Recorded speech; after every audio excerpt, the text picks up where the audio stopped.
hermanos, saludos a todos. Un gusto siempre verles a cada uno. Vamos a comenzar una nueva serie de estudios bíblicos dominical. Determinamos la confesión de fe, así que ahora vamos a entrar a un tema súper interesante, pero que también es sumamente incomprensible. Podemos comprenderlo hasta cierto punto, pero nunca vamos a poder entenderlo a cabalidad, ¿ya? Que son los atributos, las perfecciones de Dios. Denme un momento que la funciona.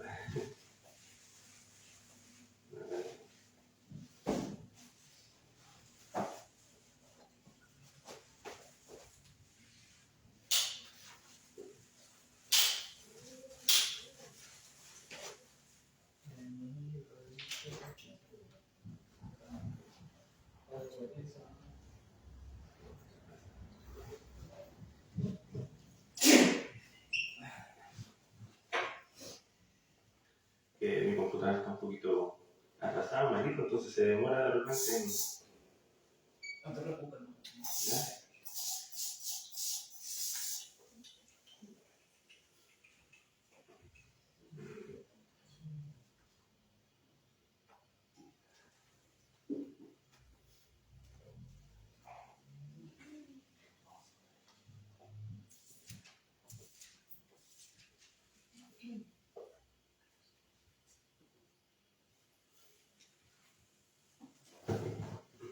Vamos a ir a orar primero, antes de comenzar el estudio. Padre Celestial, gracias te damos por el día que usted nos ha dado. Nos ha dado, Señor, vida, nos ha dado salud, hemos podido ver a nuestra familia, hemos podido, Señor, disfrutar de alimentos, y todo, Señor, se lo debemos a usted, a su misericordia, a su gracia sobre nosotros. Gracias, Señor, por este día, un día que le pertenece a usted, el día del Señor. Señor, ayúdanos para que este día sea de provecho para nuestras almas, para que podamos, Señor, crecer en el conocimiento de usted, para que podamos, Señor, deleitarnos mediante su palabra, que podamos, Señor, que nuestros corazones puedan ser renovados con nueva fuerza, que nuestra mente también pueda ser despejada de todo error por medio de la exposición de su palabra. Ayúdanos, Señor, para poder irnos renovando cada vez más a la imagen de Cristo. Gracias te damos, Señor, por la oportunidad de poder estar aquí, porque muchos, Señor, están postrados, muchos están enfermos, muchos, Señor, están con problemas, Señor, de persecución en muchos países y no les permiten, Señor, estudiar su palabra, reunirse como iglesia. Te ruego, Señor, por ellos y te doy gracias, Señor, por nosotros. Ayuda a los hermanos que aún no han podido llegar, apresure sus pasos, Señor, te ponen en sus corazones también el temor y las ganas, Señor, de poder estar comprometidos con su iglesia local, poder, Señor, servirle con devoción. Ayúdale, Señor, si está en algún problema. Tenga usted misericordia de su pueblo. Se lo ruego en el nombre de Cristo. Amén. Ahí sí.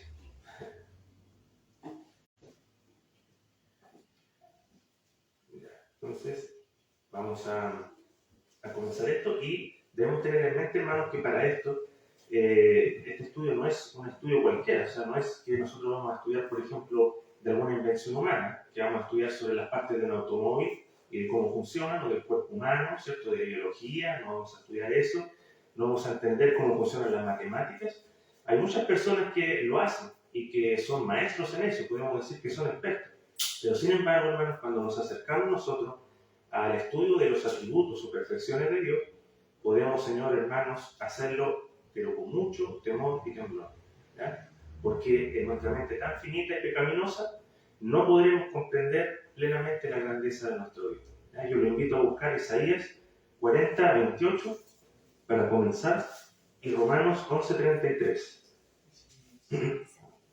Isaías 40, 28 y Romanos 11, 33. Isaías dice: ¿no has oído que el Dios eterno es Jehová, el cual creó los confines de la tierra? No desfallece ni se fatiga con cansancio, y su entendimiento no hay quien lo alcance. Claramente ahí Isaías está hablando de que el entendimiento, o sea, el ser de Dios, no hay quien lo alcance. Y Romanos Romanos 11:33, si alguien lo puede leer. Dice, oh profundidad de la riqueza de la sabiduría y de la ciencia de Dios. Cuán insondables son sus juicios e inescrutables sus caminos. Amén. Ahí Pablo también hablando de una manera bastante poética, después más adelante, hablando del poder de Dios, de su sabiduría. Nadie puede comprenderlo a cabalidad. Y hermanos, ¿qué son las perfecciones de Dios? Ya quiero tomarme de la teología sistemática de John MacArthur, quien describe: son sus características, los diferentes aspectos de su esencia o naturaleza. ¿Ya? El término perfecciones deriva del griego aretas, que quiere decir virtudes, ¿ya? Que aparece en 1 de Pedro 2:9, y funciona mucho mejor que atributos, por cuanto perfecciones especifica que las características de Dios son todas perfectas y distinguen al Dios que es perfecto. ¿Ya? Porque nosotros vemos que los seres humanos también tienen atributos, ¿ya? Pero al decir que el Señor tiene perfección, estamos diciendo que esos atributos, esas características son perfectas. ¿Ya? Entonces, esa es la diferencia que hace MacArthur. Y yo creo que también es muy bueno decirle perfección. Las perfecciones de Dios son características esenciales de su naturaleza, puesto que tales características son necesarias para su naturaleza. Todos sus atributos son absolutamente perfectos y por ello, dice, la denominamos perfección. Por otra parte, ya que estas perfecciones son esenciales a esa naturaleza de Dios, si alguna de ellas fuera negada, Dios no podría ser Dios. Entonces, si quitamos omnipotencia, si quitamos omnisciencia, ya Dios dejaría de ser Dios. ¿Ya? Hermanos, estas perfecciones han tratado de ser agrupadas y de ser clasificadas a lo largo de la historia para ser estudiadas, para entender. La más aceptada han sido de las perfecciones incomunicables y comunicables. Yo creo que tienen alguna noción de eso. Las incomunicables, y quiere decir que hay perfecciones de Dios que el hombre no posee, que nunca va a poseer, como por ejemplo la omnipotencia, omnisciencia, omnipresencia, inmutabilidad, aceidad, eternidad, simplicidad, unidad, perfección, infinitud. ¿Ya? En cambio, las comunicables, según W. Breike, un autor muy antiguo, reformado holandés, dice que se refieren a que el Creador ha querido comunicar o depositar una ligera semejanza de esos atributos a sus criaturas racionales, ¿ya? Tales como la voluntad, el conocimiento, la bondad, amor, gracia, misericordia, paciencia, santidad, ira, justicia, celos, beatitud y gloria. ¿Ya? Entonces ahí tenemos dos clasificaciones, incomunicables y comunicables. Y cito MacArthur nuevamente: en resumen, las perfecciones de Dios constituyen su esencia o carácter, ¿ya? Que supera de lejos en grandeza a todas las cosas creadas. La esencia de Dios es un todo indivisible. ¿Qué quiere decir esto? Que sus atributos nunca van a actuar por separado, ¿ya? Vamos a verlo más adelante. Se debe, dice, a que sus perfecciones, las perfecciones de Dios, actúan activamente presentes siempre y juntas, e influyen unas en otras de forma mutua, sin jerarquía alguna. ¿Qué quiere decir esto? Que ningún atributo de Dios es mayor que otro, ¿ya? No es que sea mayor el amor o que sea mayor la santidad, todas tienen la misma jerarquía. En su naturaleza fundamental, Dios trasciende en verdad el entendimiento humano, y las únicas respuestas adecuadas a estudiar, aunque solo sean los bordes de sus caminos, como dice Job 26, son el temor reverencial, la adoración, la confianza y el servicio. Hermanos, pues no vamos a poder entender solamente los bordes de sus caminos, dice Job, ¿ya? Pero aún así, al estudiar esto, nosotros tenemos que reverenciar al Señor por lo que Él le ha placido revelarse. Bien, hermanos, nosotros vamos a comenzar hoy día. Esa fue una breve introducción a lo que son las perfecciones, ¿ya? Para que pudiésemos tener una idea. Hoy me ha correspondido comenzar con el amor de Dios, así como lo dice el pañito ahí. Muchas iglesias evangélicas sobresalen este atributo, muchas iglesias, ¿ya? El amor de Dios, o hablan de que Dios es amor solamente. Pero vamos a estudiar un poco más a fondo. ¿Qué es el amor de Dios? Porque muchas veces es mal comprendido. Y quiero que me acompañen al texto central del estudio de hoy, que se encuentra en 1 de Juan 4, del 7 al 10. 1 de Juan 4, del 7 al 10.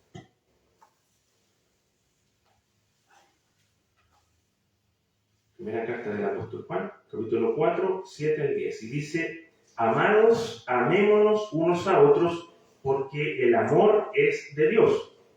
Todo aquel que ama es nacido de Dios y conoce a Dios. El que no ama no ha conocido a Dios, porque Dios es amor. En esto se mostró el amor de Dios para con nosotros, en que Dios envió a su Hijo en propiciación, en que Dios envió a su Hijo unigénito al mundo para que vivamos por Él. En esto consiste el amor, no en que nosotros hayamos amado a Dios, sino en que Él nos amó a nosotros y envió a su Hijo en propiciación por nuestros pecados. Hermanos, aquí nosotros tenemos un texto de mucha riqueza espiritual, de mucha doctrina, de teología profunda, y Juan nos quiere enseñar básicamente tres cosas: que Dios es amor, que el que ama es de Dios, y en qué consistió ese amor de Dios para con nosotros. ¿Ya? Este pasaje muchas veces habla de que Juan es el apóstol del amor. En Juan 3:16 también se nos habla de eso: de tal manera amó Dios al mundo, que ha dado a su Hijo unigénito. O también tenemos el pasaje de Pablo a los Corintios, cuando habla del amor en el capítulo 13. Ahí podemos tener una sólida visión de lo que es el amor cristiano. Y comúnmente, hermanos, se habla muchísimo del amor en nuestra sociedad. Lo vemos, por ejemplo, en el caso de un noviazgo, en el caso de casamientos, o cuando alguien habla del amor a una institución. Yo amo, por ejemplo, un club de fútbol, o yo amo a algo, un objeto que yo tengo. Pero todas esas definiciones de amor no son las bíblicas. ¿Ya? Ese es un amor pasivo, y yo creo que ustedes han escuchado, por ejemplo, la frase: yo no elegí de quién enamorarme, simplemente pasó y ya. Pero eso no es lo que la Biblia nos enseña del amor. El amor no se usa como sustantivo en la Biblia, sino como un verbo. ¿Ya? Es un deber que como creyentes estamos llamados a obligar y realizar. Cristo, Dios nos manda a amar a nuestro prójimo, a nuestro cónyuge y también a nuestros enemigos. ¿Ya? Una cosa, por ejemplo, es querer tener buenos sentimientos amorosos, ¿cierto?, contra nuestros enemigos, pero otra cosa es llevarlo a cabo. Mostrar ese amor por el que nos hace daño. Y el Nuevo Testamento, hermano, habla en griego original, ¿cierto?, la palabra ágape. Esa es la palabra que se traduce amor. ¿Ya? En su mayoría se habla de ágape, pero también de fileo. ¿Ya? Fileo se usa para describir el afecto y cariño entre amigos, mientras que ágape es muy diferente a esa palabra, y también a eros. Eros no sale en la Biblia, pero en el griego se utilizaba para un amor romántico, más sexual. ¿Ya? Esa palabra no se utiliza en la Biblia, se utiliza ágape. ¿Qué es el ágape? Es la falta de interés propio que procede de un corazón que se interesa y se preocupa por los demás. ¿Ya? Y Pablo enumera esas características en 1 Corintios 3 y dice que es paciente y bondadoso, que no tiene envidia ni es jactancioso, no es arrogante ni se porta indecorosamente, no busca lo suyo propio, no se irrita ni toma en cuenta lo mal recibido, tampoco se regocija con la injusticia, sino que se alegra con la verdad, protege, espera, confía y persevera, nunca falla. Esa es una definición bíblica de ágape. Y este ágape que Pablo y Juan intentan definir en las Escrituras, hermanos, no es más que la demostración del ágape, del amor de Dios, que los apóstoles quieren que los cristianos también reflejemos. ¿Ya? Un amor que no busca lo suyo propio, sino que se entrega por los demás. Hermano, nuestro Dios sí que sabe amar, y Juan lo repite muchas veces en su evangelio y en sus cartas. Dios es amor, está en su naturaleza, fluye de él el amor. Y esa es una perfección que somos llamados, hermanos, a conocer e imitar. Y para que ello sea posible, nosotros debemos conocer al Dios de las Escrituras. De otra manera, no vamos a poder amar como corresponde. Teniendo en mente este significado de la palabra amor en el Nuevo Testamento, hermanos, quisiera guiarme un poco por el orden que Arthur Pink utiliza en su libro de los atributos de Dios. Él comienza diciendo tres cosas: que la naturaleza de Dios se divide, por ejemplo, en tres puntos principales: que Dios es espíritu, dice en Juan 4:24, o sea, Él es intangible, invisible, ya no tiene materia. Dios es luz, en 1 de Juan 1:5, el Padre de la luz, ¿se acuerdan de Santiago? Él está opuesto a todo lo que es tinieblas, oscuridad, pecado. De Él procede todo lo bueno. Y Dios es amor, el texto que hemos leído en 1 de Juan 4:8. Esto quiere decir que el amor no es simplemente uno más de sus atributos, sino que forma parte de su propia naturaleza, de su esencia misma, y que por lo tanto todo lo que Dios hace lo hace en amor. ¿Ya? Pink y muchos autores enfatizan que el amor divino no debemos imaginarlo como lo hacen los inconversos. ¿Ya? Muchas veces yo pienso que tienen esa noción de que el amor de Dios es como de un abuelito bonachón que hace todo lo que uno quiere. O sea, le pide y él, ya hijo, te concederé esto, esto otro, como que si sus afectos fueran movidos por pasión. Pero no es así. No debemos, hermanos, regirnos por lo que los hombres pensamos, sino por lo que la Biblia nos enseña. MacArthur dice, esta definición de amor afirma que Dios tiene afectos o emociones, pero de nuevo es necesario observar que los afectos de Dios no son pasiones que lo mueven como nosotros, sino principios activos por los cuales se le expresan sus temperamentos santos. Dios no es insensible ni incapaz de compasión. Sin embargo, imaginar que Dios se vea sorprendido por fluctuaciones emocionales es un entendimiento subbíblico respecto al amor de Dios. O sea, si nosotros, por ejemplo, estamos pasando alguna necesidad, el Señor no se va a ver sorprendido emocionalmente por eso. ¿Ya? El Señor lo tiene todo bajo control, Él no actúa por pasiones desordenadas como lo hacemos nosotros. ¿Ya? Este amor de Dios es a menudo incomprendido también y alegan muchos que la Biblia enseña o avala dos dioses muy distintos. En el Antiguo Testamento dicen, vemos a un Dios de ira, de venganza, incompasivo. Y en el Nuevo Testamento vemos a Jesús predicando del amor. Es una mala comprensión de la Biblia, ciertamente. Esto no es nuevo. La herejía, por ejemplo, de Arrio, que hablaba de que en el Antiguo Testamento había un Dios diferente y negó el Antiguo Testamento, ¿cierto? Yo creo que han escuchado algo, no es nuevo. ¿Ya? Pero el Antiguo Testamento habla todo lo contrario, hermanos. Habla de que Dios es amor también. Y lo voy a invitar que vayamos a buscar algunos textos para leer. Deuteronomio 4.37, si puede leerlo el hermano Daniel. Deuteronomio 4.37. La hermana Karina, si puede leer Deuteronomio 23.5. El hermano Edwin, Segunda de Crónicas 2.11. Segunda de Crónicas 2.11. La mamá, Isaías 43.4. Isaías 43.4. La hermana Jocelyn, se puede leer Jeremías 31.3. Bueno, vamos hasta ahí, luego vamos a ir leyendo para que no se vaya a olvidar. Hermano Daniel, si puede comenzar. Deuteronomio 4:39. 37. Y por cuanto él amó a tus padres, escogió a su descendencia después de ellos y te sacó de Egipto con su presencia y con su gran poder. Amén. Por cuanto amó a sus padres, a los patriarcas, hablando de cuando salieron de Egipto. Hermana Karina, 23.5. Mano hizo Jehová tu Dios oír a Balaam, y Jehová tu Dios te convirtió la maldición en bendición, porque Jehová tu Dios te amaba. Amén. ¿Recuerdan ese pasaje de Balaam cuando lo va a maldecir? Pero simplemente por el amor de Dios hacia su pueblo no permitió que fuera maldición, sino que la transformó en bendición. Segunda de Crónicas 2.11.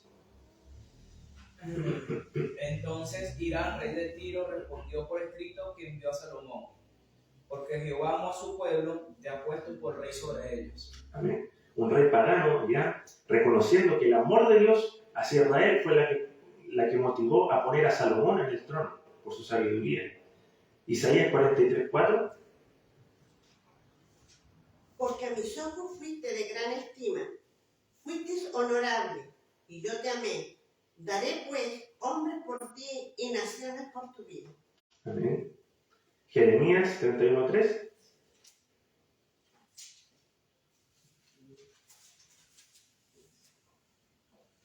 Jehová se manifestó a mí hace ya mucho tiempo diciendo, con amor eterno te he amado, por tanto te prolongué mi misericordia. Amén. Amén.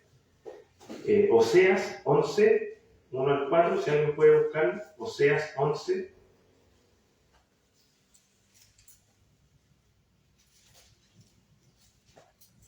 Oseas 11. Cuando Israel era muchacho, yo lo amé, y de Egipto llamé a mi hijo. Cuanto más yo lo llamaba, tanto más se alejaban de mí. A los Baales sacrificaban y a los ídolos ofrecían saumerios. Yo con todo eso enseñaba a andar al mismo Efraín, tomándole de los brazos, y no conoció que yo lo cuidaba. Con cuerdas humanas lo atraje, con cuerdas de amor. Y fui para ellos como los que alzan el yugo sobre su cerviz, y puse delante de ellos Amén. Y en el mismo Oseas, en el capítulo 14, verso 4.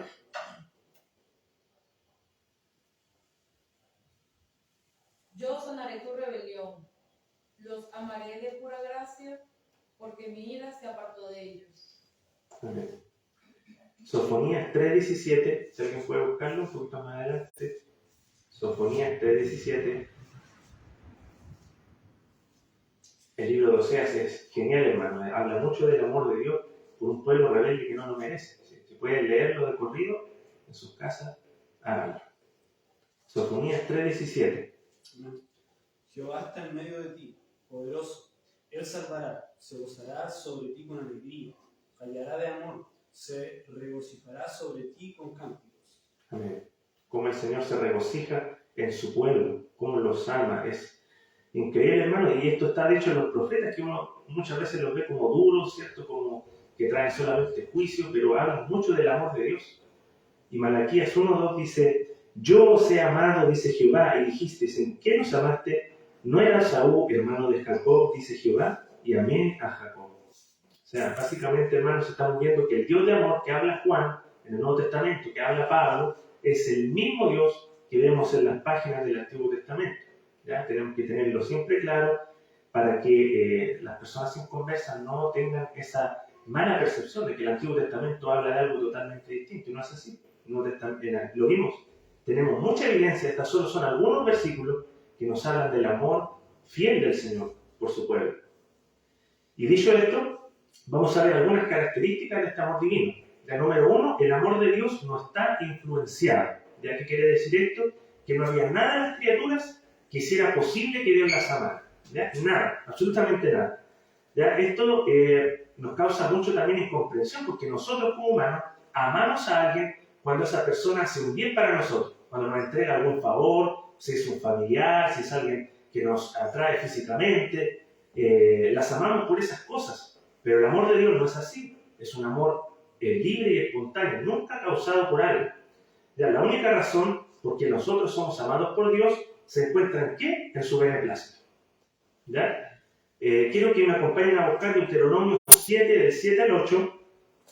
Deuteronomio 7, del 7 al 8, que dice así: no por ser vosotros más que todos los pueblos os ha querido Jehová y os ha escogido, pues vosotros erais el más insignificante de todos los pueblos, sino por cuanto Jehová os amó y quiso guardar el juramento que juró a vuestros padres, os ha sacado con mano poderosa y os ha rescatado de servidumbre de la mano de Faraón, rey de Egipto. ¿Ven esto? No es porque Israel fuera una nación poderosa, porque fuera vistosa a los ojos de Dios, sino por ser el más pequeño, por ser el más insignificante, dice, de todos los pueblos. Y eso es una visión también de quién somos nosotros. Tenemos que tener siempre una imagen de quién somos nosotros ante Dios. Somos insignificantes, pero el Señor ha querido mostrar su amor para con nosotros. Ya su amor, entonces, no está influenciado por nada que el hombre pueda hacer. Y si vamos a 1 de Juan 4:19, vemos ahí que nada de nuestra parte movió a Dios a amarnos, y que la razón de que hoy nosotros le amemos es porque Él nos amó primero, dice Juan. Había en nosotros, hermanos, todo lo suficiente para hacer que Dios se alejara de nosotros y nos dejara en nuestro estado caído. Número 2, el amor de Dios es eterno.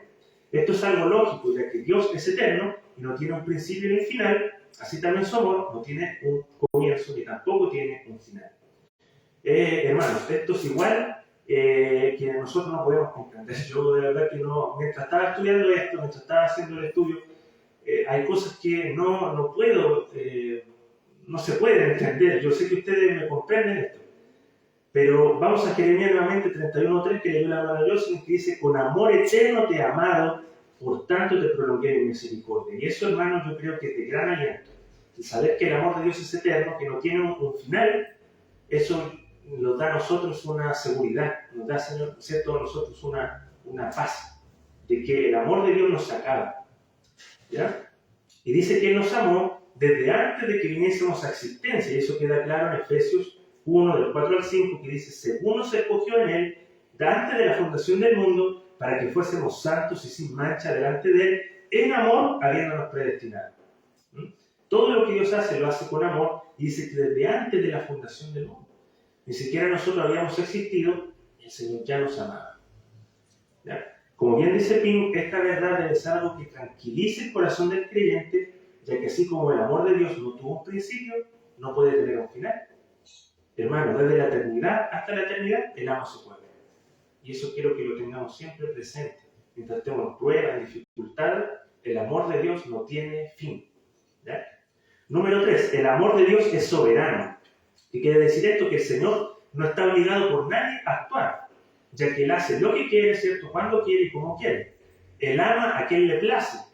Y lo podemos ver claramente en Romanos 9:13, cuando dice: a Jacob amé, más a Esaú aborrecí. Muchos tienen problemas con ese texto, pero nosotros no tenemos por qué tenerlo, porque nosotros confiamos y creemos en un Dios soberano, que Él ama a quien quiere. Nada había mejor en Jacob que en su hermano Esaú. Sin embargo, a Dios le plació amar a Jacob. ¿Por qué? Según el puro afecto de su voluntad, nos dice Efesios 1, del 4 al 5. Número 4, el amor de Dios es infinito. Todo en cuanto a Dios es infinito, hermanos. No hay un marco, una línea que se pueda trazar para Él. Es decir, hasta aquí llega Dios, ¿cierto? Comprender sus límites no podemos. Efesios 3, 18 al 19 habla de estos términos de medidas. Si podemos buscarlo un poco, Efesios 3 dice: para que habite Cristo por la fe en vuestros corazones, a fin de que arraigados y cimentados en amor, seáis plenamente capaces de comprender con todos los santos cuál sea la anchura, la longitud, la profundidad y la altura, y de conocer el amor de Cristo que excede a todo conocimiento, para que seáis llenos de toda la plenitud de Dios. Pablo ahí habla un poco de cuál sea la anchura, dice la longitud, la profundidad y la altura. Sin embargo, no podemos comprender esa dimensión del amor de Dios. Pero Pablo aún así quiere que los cristianos, los creyentes, podamos comprender plenamente lo que significa el amor de Dios para su pueblo en Cristo. Eso lo vamos a ver. Efesios 2:4 nos dice también que Dios es rico en misericordia por su gran amor con que nos amó. Gran amor que nos amó. Y esto es igual de cierto con la palabra de tal manera amó Dios. Esas dos palabras indican que el amor de Dios es tan sublime, hermano, que no podemos comprenderlo, no podemos medirlo en forma alguna. Por eso es de tal, gran. No tenemos un conocimiento de esa dimensión del amor de Dios. Número 5. El amor de Dios es inmutable, ¿ya? Al igual que con Dios, en quien no hay semejanza, o sea, no hay mudanza ni sombra de variación, como dice Santiago 1:17, así también es su amor. Es inmutable, no cambia. Ejemplos, hermanos, como con el gusano Jacob, quien a pesar de toda su rebeldía e incredulidad, el amor de Dios por su pueblo nunca menguó, nunca cambió con Israel, el gusano de Jacob. O también en Juan 13:1, a pesar de que los discípulos de Cristo lo abandonan, se van, lo niegan, pero el amor de Dios nunca cambió, el amor de Cristo por ellos nunca cambió. ¿Qué nos dice? Como había amado a los suyos que estaban en el mundo, los amó hasta el fin. El Señor sabía que sus discípulos lo iban a traicionar, que lo iban a negar. Sin embargo, el amor de Cristo por ellos nunca cambió. No dijo: como me van a hacer esto, ya no voy a ser tan amoroso con ellos. No, el amor de ellos, del Señor nunca cambió. Este amor divino, hermanos, no está sujeto a modificaciones. ¿Qué nos dice Cantares 8, 6 y 7? Las muchas aguas no podrán apagar el amor, ni lo ahogarán los ríos. Nada, hermanos, absolutamente nada, nos puede separar de este amor inmutable. Como nos dice Romanos, ese pasaje que yo sé que ustedes lo conocen muy bien, de Romanos 8, 35 al 39. ¿Quién nos separará del amor de Cristo? Número 6. El amor de Dios es santo. ¿Qué quiere decir esto? Que el amor de Dios no está regulado por el capricho, la pasión o el sentimiento, sino por principios. ¿Ya? Así como la gracia de Dios reina no a expensas de su justicia, ya vemos que la gracia de Dios está unida a su justicia, como dice Romanos 5, así su amor no tiene ningún conflicto con su santidad. El amor de Dios está unido a su santidad. El amor de Dios no es una simple debilidad de amabilidad o una suavidad afeminada, como muchos quieren darlo a entender. No. La Escritura declara que el Señor al que ama disciplina y azota a todo el que recibe por hijo. Hebreos 12:6. Dios no se hace de manos de la vista gorda ante el pecado, ni siquiera con su propio pueblo. Y eso es algo bueno, hermano. Yo creo que es muy bueno que el Señor castigue nuestros pecados, que nos discipline, que nos azote, porque de esa forma nosotros vamos a poder ir creciendo en la santidad, en el conocimiento del Señor, en el carácter de Cristo. Hermanos, su amor es puro, sin ninguna mezcla de sentimentalismo exagerado. Es santo. ¿Ya? Número 7, el amor de Dios es lleno de gracia. El amor y la gracia de Dios son inseparables. ¿Ya? Esto lo podemos encontrar, hermanos, por doquier en las páginas del Nuevo Testamento, cuando los escritores se refieren a la obra de Cristo a nuestro favor, a salvar pecadores. Hermanos, no vamos a poder separarnos de este amor de Dios. ¿Por qué? Por la gracia de Dios en nuestra cuenta, que Él es el que nos ayuda, hermanos, para que nunca nos separemos. De otra forma, nosotros actuaríamos rebeldemente y nos iríamos de su lado. Nos perderíamos para siempre. Pero es la gracia del Señor que nos mantiene hasta el final. Y fue este amor, hermanos, el motor, el poder impulsor de la encarnación de Cristo. ¿Qué nos dice Juan 3:16? De tal manera amó Dios al mundo, que ha dado a su Hijo unigénito. Vemos que el amor impulsa el que Cristo venga al mundo y en forma de hombre. Cristo murió, hermanos, no para hacer que Dios nos amara, sino porque amó a su pueblo, fue que vino. El Calvario es la demostración suprema del amor divino, y como bien dice Pin, siempre que tengan la tentación de dudar del amor de Dios, hermano cristiano, regresa al Calvario. Regresa al Calvario. ¿Ya? En último lugar, el amor de Dios se manifiesta perfectamente dentro de los miembros de la Santísima Trinidad. ¿Ya? Breikel lo nombra como amor natural. Dios se deleita en sí mismo y no necesita de otras criaturas para expresar o sentir amor. Eso lo vemos, por ejemplo, en Juan 5:20, dice 2, porque el Padre ama al Hijo. O sea, Dios no necesitaba demostrar su amor para con nosotros, pero aún así a Él le plació hacerlo. ¿Ya? Y este amor de Dios para con sus criaturas podemos dividirlo en dos. En el amor de su benevolencia o el amor de su deleite. ¿Ya? El amor de su benevolencia puede ser general en lo que se refiere a su creación, a sus criaturas. Él se deleita, desea bendecir, mantiene y gobierna a todas sus criaturas en virtud de eso, en que son su creación. Si lo podemos buscar en el Salmo 145, Salmo 145, verso 9. Dice, bueno es Jehová para con todos y sus misericordias sobre todas sus obras. ¿Ve? Ahí nos habla de manera general de que el Señor es bueno, misericordioso sobre toda su creación. ¿Ya? Este amor de benevolencia vemos que puede ser general así, como también puede ser especial. ¿Qué se refiere esto? A la eterna designación de Dios de los elegidos para ser el objeto de su especial amor. Y eso lo podemos ver en el texto de Juan 3:16, que ya conocemos, o en Efesios 5:25, cuando nos dice lo siguiente. Efesios 5:25 nos dice, maridos, amad a vuestras mujeres, así como Cristo amó a la iglesia y se entregó a sí mismo por ella. Nos habla de este amor especial de Dios por su pueblo. Tan especial que dio su propia vida por nosotros. Y también podemos tener en cuenta el amor de su deleite. ¿Qué es esto? Que tiene como objeto a los elegidos, ¿ya? Tal como son considerados en Cristo, siendo revestidos con su satisfacción y santidad perfecta y completa en Él. ¿Qué nos dice Colosenses 2:10? Que estamos completos en Cristo. Ya nos dice que estamos así completos, y en Efesios 1:4-6 nos dice, según nos escogió en Él, según el puro afecto de su voluntad, con la cual nos hizo aceptos en el amado. Hoy los cristianos somos aceptos en Cristo. Ya que el Padre nos ve a nosotros con la mirada de Cristo, es como si Él viera a su Hijo en nosotros. ¿Ya? Y es por eso dice que el Padre mismo os ama, porque vosotros me habéis amado y habéis creído que yo salí de Dios. Juan 16:27. ¿Ya? El amor de Dios es tan especial, se deleita tanto en su pueblo, porque es como si el Padre estuviera deleitándose en su propio Hijo. Y eso nos anima a nosotros para crecer en la estatura del varón perfecto, crecer en el conocimiento de Cristo, en ser como Cristo, en poder ser fieles al llamamiento santo que nos ha dado el Señor, hermano. Para finalizar, quisiera tomar este extracto de Arthur Pink sobre el amor de Dios hacia los santos, que de verdad que me llegó mucho y quiero que vayamos poniendo atención en esto porque es muy profundo. ¿Ya? Dice, nada emociona tanto el corazón de los santos como una contemplación espiritual del amor de Dios. ¿Ya? Mientras usted está meditando, es él, el cristiano, es elevado fuera y por encima de su miserable yo. Una percepción de credibilidad llena el alma que se renueva de satisfacción y le hace tan feliz como puede ser debajo del cielo mismo. Si usted quiere ser feliz, medite en el amor de Dios. Lea las Escrituras y medite en el amor de Dios. Dado que Dios ama a su pueblo en Cristo, no lo hace por amabilidad o porque se sienta atraído por ellos, no. A Jacob amé, dice. Sí, a aquel que naturalmente era poco atractivo, sí, el despreciable gusano de Jacob.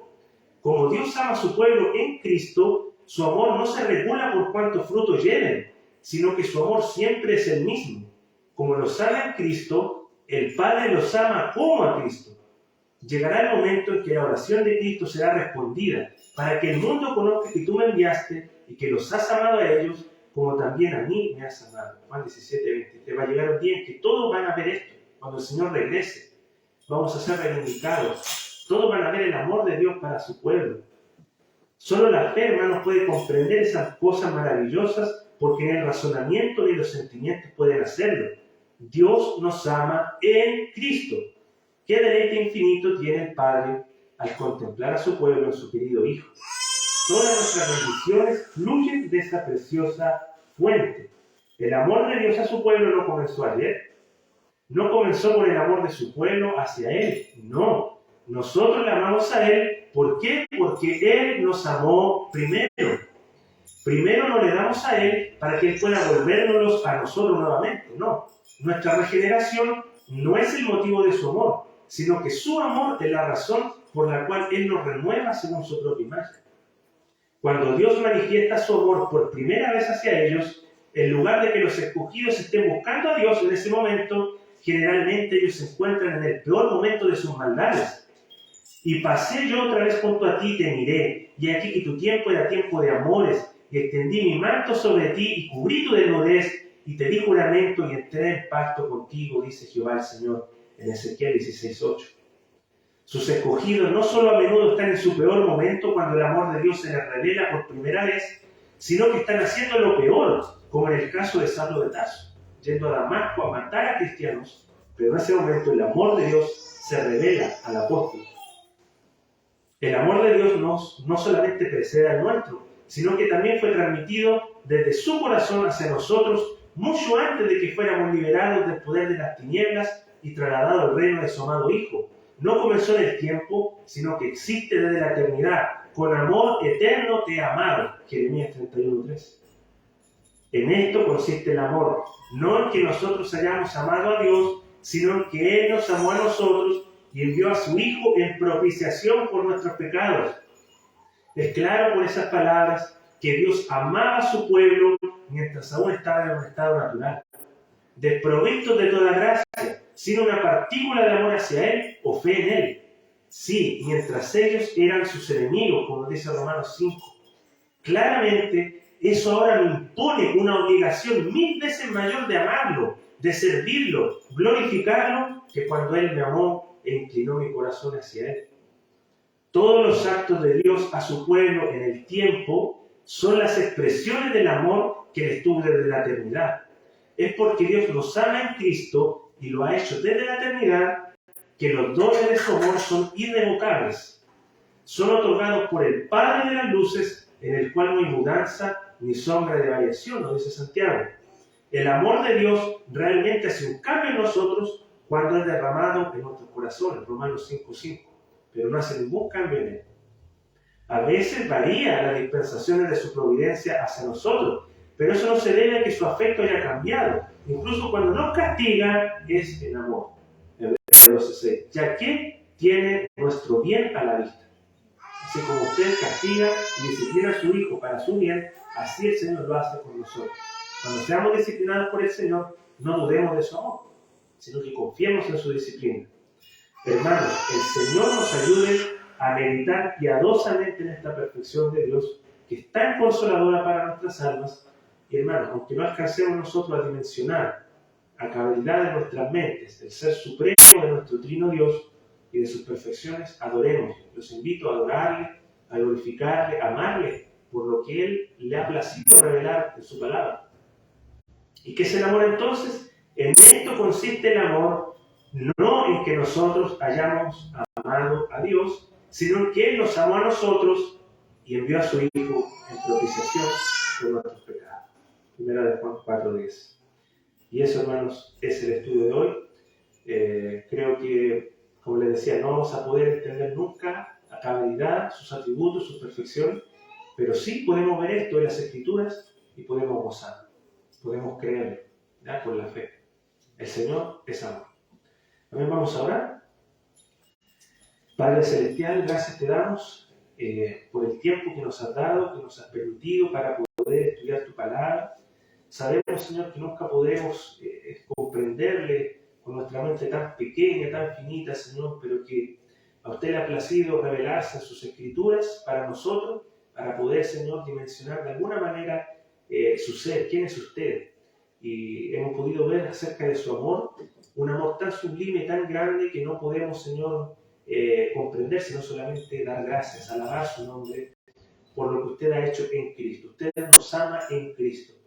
La obra de Cristo a nuestro favor es la obra de amor más grande que nunca se podrá hacer, y usted, Señor, ha mostrado ese amor hace más de 2000 años en la cruz del Calvario, dándose para la justificación de su pueblo, para sanarnos de nuestras enfermedades espirituales, quitar, Señor, el dominio del pecado sobre nosotros. Yo te ruego, Señor, que nos ayudes para poder meditar piadosamente en este atributo suyo, para poder, Señor, nunca dudar de que usted nos ama, de que usted está ahí siempre para apoyarnos, para disciplinarnos, y todo en amor.